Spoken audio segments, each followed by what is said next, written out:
লোকসভা নির্বাচনের সময় থেকেই কোচবিহারের তুফানগঞ্জে একাধিক অশান্তির ঘটনা ঘটেছে বলে অভিযোগ। নির্বাচনী প্রক্রিয়া মিটে গেলেও তুফানগঞ্জে শাসক ও বিরোধী দলের মধ্যে রেষারেষি এখনও চলছে বলে অভিযোগ।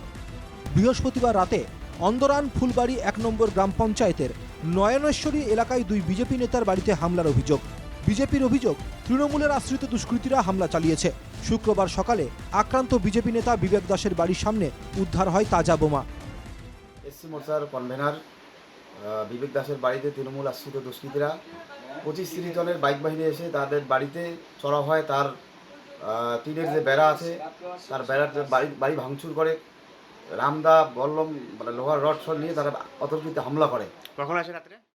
যে তৃণমূল এই যে ঘটনা ঘটিয়েছে আমাকে হত্যা করার জন্য, আমাকে পানে মেরে ফেলার জন্য, আমার পরিবারকে পানে মেরে ফেলার জন্য আমি এর সুষ্ঠু বিচার চাই।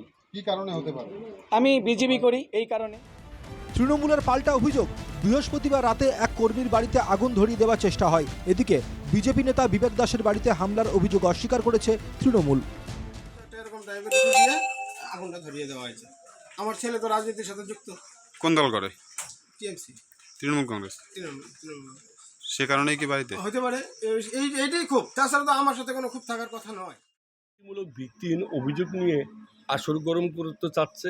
অ্যাকচুয়ালি মানুষ নির্বাচনের পরে স্বইচ্ছে দলে দলে তৃণমূল কংগ্রেসে প্রবেশ করছে। বিবেক দাস সবসময় বিজেপির হিরো হতে থাকতে চায়। বিজেপিরও এখানে দুটো গোষ্ঠী আছে, একটা মহেন্দ্রনাথ অধিকারী আর একটা বিবেক। এই বিবেক হিরো থাকার জন্যই এই নাটকের অংশগ্রহণে প্রধান ভূমিকা নিচ্ছে। হামলা পাল্টা হামলার অভিযোগে তুফানগঞ্জ থানায় অভিযোগ দায়ের করেছে তৃণমূল বিজেপি দুপক্ষই। সব মিলিয়ে তুফানগঞ্জে তুলকালাম। কোচবিহার থেকে অমিত সরকারের রিপোর্ট, NKTV বাংলা।